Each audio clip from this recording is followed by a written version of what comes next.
طارق عزیز اور نیلام گھر، کیا یہ نام کسی تعارف کے محتاج ہیں؟ بلا شبہ یہ دونوں نام ایک دوسرے کا اور پاکستان کا تعارف تھے۔ طارق عزیز کے انتقال کو آج کئی ماہ گزر گئے، لیکن ان کی کمی شاید ہی کبھی پوری ہو۔ نامور کالم نگار ایثار رانا اپنے کالم میں لکھتے ہیں، یہ غالباً 2006 کی بات ہے۔ پٹیالہ میں پنجابی یونیورسٹی کے زیر اہتمام پاکستان سے آئے وفد کے اعزاز میں تقریب تھی۔ ہال میں لگ بھگ 10,000 افراد بیٹھے تھے، میں بھی اس وفد کا حصہ تھا۔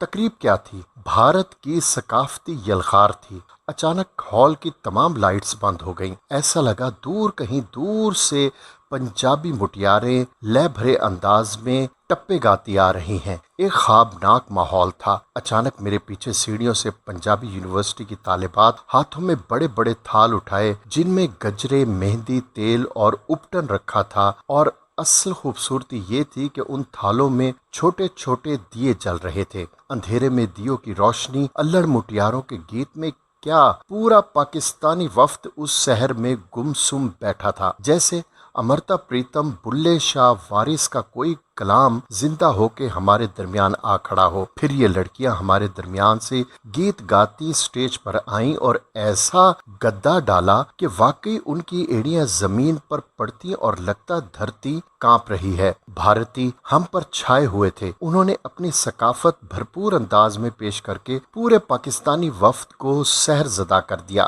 تقریب ختم ہونے کے قریب تھی کہ پروگرام کے میزبان نے کہا، تقریب ختم ہوا چاہتی ہے، لیکن وہ پاکستانی وفد میں آئے طارق عزیز سے درخواست کریں گے کہ چند لفظ بول دیں۔ یہ ساری تقریب پنجابی میں ہو رہی تھی۔ طارق عزیز سٹیج پر آئے، انہوں نے مائک سنبھالا اور یوں لگا بھارتی ثقافت ہوا میں اڑ گئی ہو۔ طارق عزیز نے ابھی اتنا ہی کہا کہ اج آکھاں وارث شاہ نو 10,000 کے ہال پر سکتہ طاری ہو گیا۔ صرف وہاں ایک ہی آواز تھی، وہ تھی طارق عزیز کی۔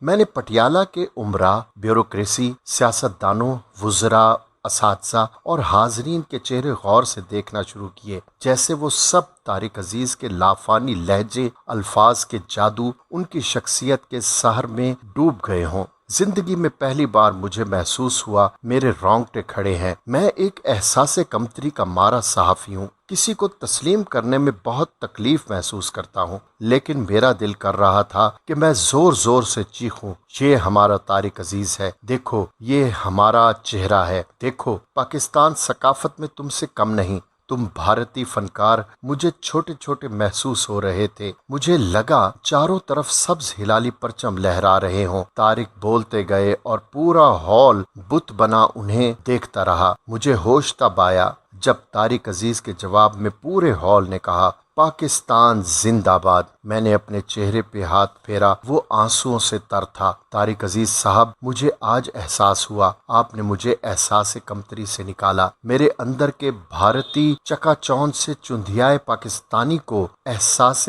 فخر دیا۔ آپ چلے گئے، لیکن یہ دیکھتی آنکھیں، سنتے کان آپ کی سچی کھری آواز کو ترستے رہیں گے۔ بیٹا ہو تو آپ جیسا۔ آپ اپنی ساری جائیداد ریاست کے نام کر گئے، ریاست ماں نہ بن سکی، آپ نے بیٹا بن کے دکھا دیا۔ کاش اس دھرتی سے فیضیاب ہونے والے سارے سابق صدور، وزرائے اعظم، ججز، جرنیل، صنعتکار اپنی دھرتی ماں کو آپ جیسا خراج دے سکیں۔ آنکھیں نم ہیں، مزید لکھا نہیں جا رہا، بس ایک بار کہہ دیں، پاکستان، میں آپ کے ساتھ زندہ باد کہنا چاہتا ہوں۔